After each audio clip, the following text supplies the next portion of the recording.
Hey, this is Izzy, and welcome to this week's riveting art video.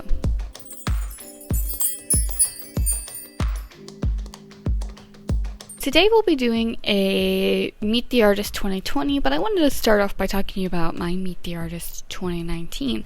As you can see pictured here, it was pretty ambitious and I had a lot of elements. So one thing I had this tattoo section, but I haven't gotten any new tattoos this year. I also had this what's in my bag section, and that also hasn't really changed. So as you can probably tell, I'm not going to be including those two sections in this year's Meet the Artist tag. However, I think it still will be interesting enough, hopefully. I hope to maybe include these in the future if those two sections do change. So without further ado, let's go ahead and jump into the video. So one of the first things I want you to notice is that this year I did my sketch by hand in my sketchbook and then scanned it in and put it into the Photoshop document. I'm kind of really uncomfortable sketching on my tablet. I have one of those tablets where it sits in your lap and you draw with your hand down at the bottom and then your eyes are looking up at your computer screen, and it can be a little disorienting. I don't mind it too much when I'm just writing out words or, coloring things, whatever, but when it comes to the sketching process and trying to make sure my, proportions are correct and everything, I don't know, I get really discombobulated. You'll see later when I'm doing the line work that I turn the canvas, I rotate the canvas all weird and everything. If anyone knows a smarter way to rotate the canvas than what you see me do here in a second, please let me know in the comments, what is the hotkeys, shortcut to that, because I feel like somebody showed me how to do it one time and I just forgot.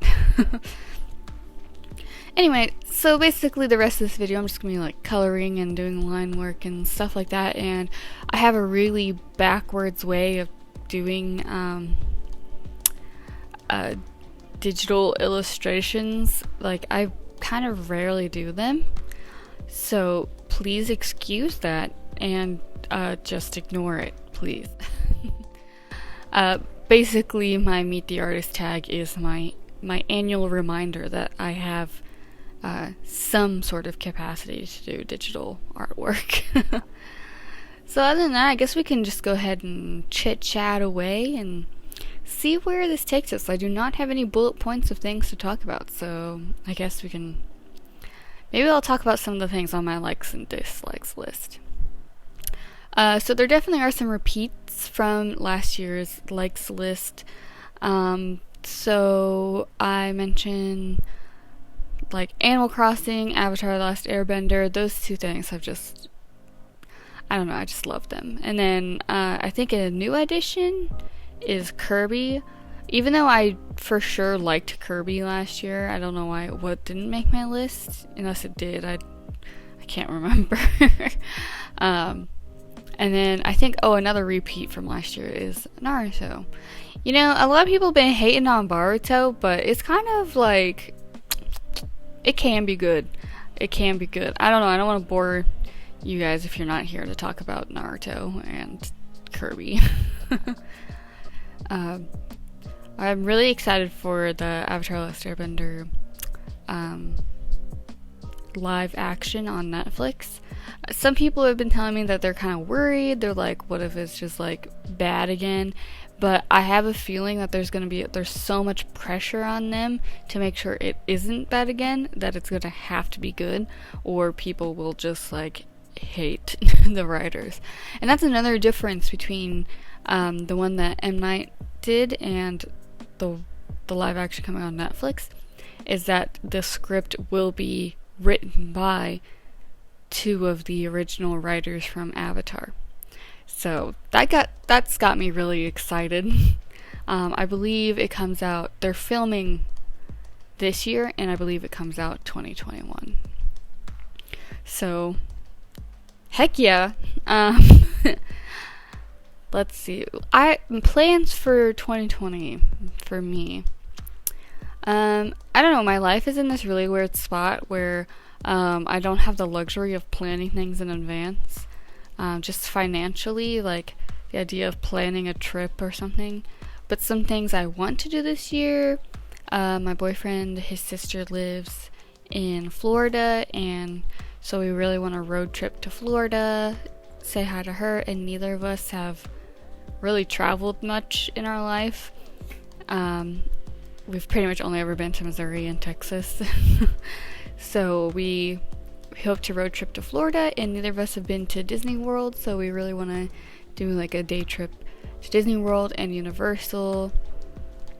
And one of my big things on my list in Florida is to go to the Naruto ramen shop. It's like, it got like viral on TikTok or something a few months ago, maybe a lot of months ago, I don't know. I have no perception of time anymore. As you get older, time goes faster, I'm just telling you. The adults were right, just so you know.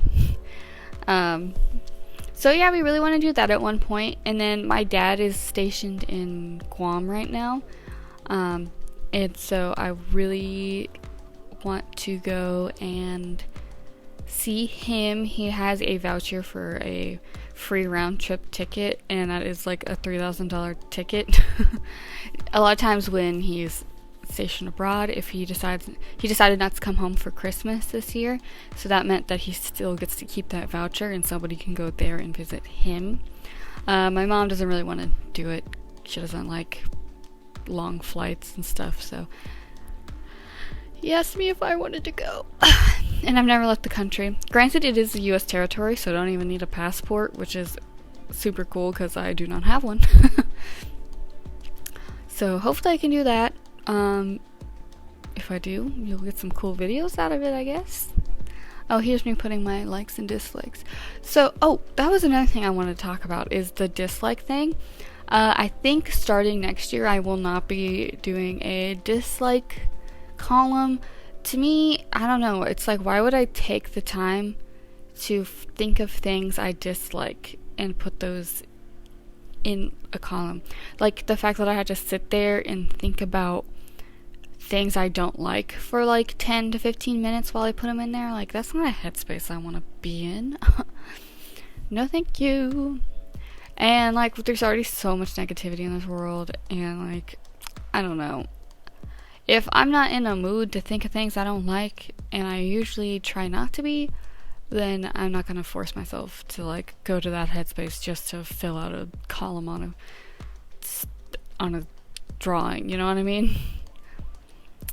But yeah. End of that soapbox. I hope next year I kind of want to do something a little bit more creative. Last year I did that tattoo section, and I thought I was like a genius for doing that. Sorry. Oh, something else I did different from last year is this year I decided to do just like a zoomed in portrait instead of a full body. I was looking through the Meet the Artist hashtag on Instagram just to get an idea, like some things that other people do, and very rarely you get people doing like a zoomed in portrait. You definitely get them sometimes, but I was like, you know what, let's go ahead and do that this time. And then I wanted my drawing to remain, that still have that kind of sketchy feel, so I put my line art, my original drawing, like color pencil line work, on top of the black line work. As you can see, like here on the nose and stuff, you can see all my sketching lines, and I really liked the quality it gave it. I felt like it gave it much more texture and interest, just to compensate for my lack of digital coloring abilities. So yeah, hopefully I get a new tattoo this year so we can do the tattoo section again next year. I really enjoyed doing that last year, I remember. So something else I have planned for 2020. Let's think. So one of my big goals for 2020, and it's a goal I don't really have control over. All I can do is just keep doing what I'm doing. But I am so close to reaching the monetization qualifications here on YouTube. If I were to meet all the goals right now, then it's another like month-ish for them to review my channel, and then I can start putting ads on my video, and even then I probably won't get much just because I am a pretty small channel. But it's just always been a big goal of mine to know that a portion, even if it's very small, of my money is coming from something I love doing. Alright, so here is the finished Meet the Artist 2020. I know it's not as exciting as last year, but I still really like it. So thank you so much for watching, and I'm glad you all have been enjoying my channel. I've been noticing a lot of frequent commenters, and I really appreciate all of it. So again, thank you so much for watching, and I'll see you next week for another riveting art video.